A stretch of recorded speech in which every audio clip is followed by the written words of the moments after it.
มันก็เ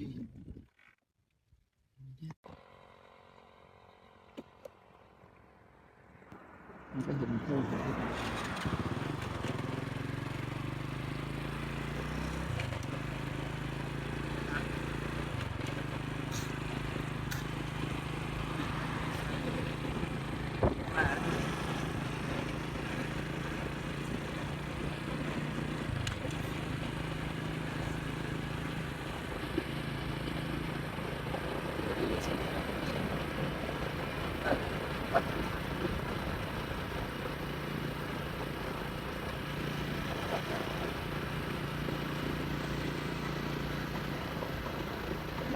ใจ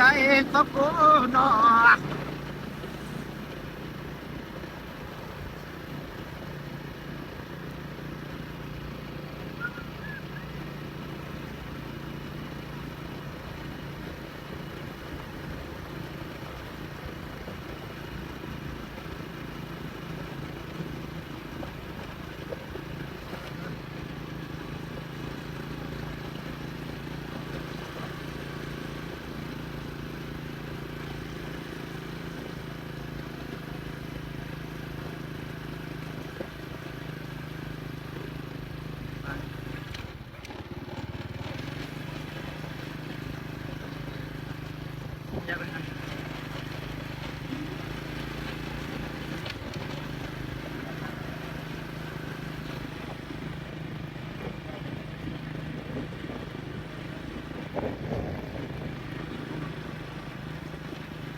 เรียบริเวณสวนหินพิจุ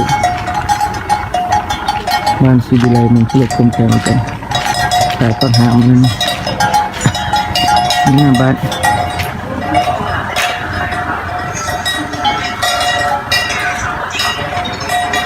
เนี่ย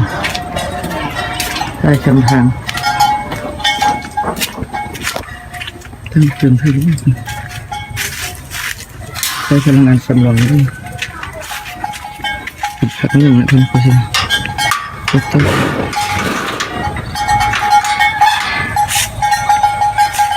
มันเดือดสวนซะสักทีเนี่ยไปจับขาจบมันไปดู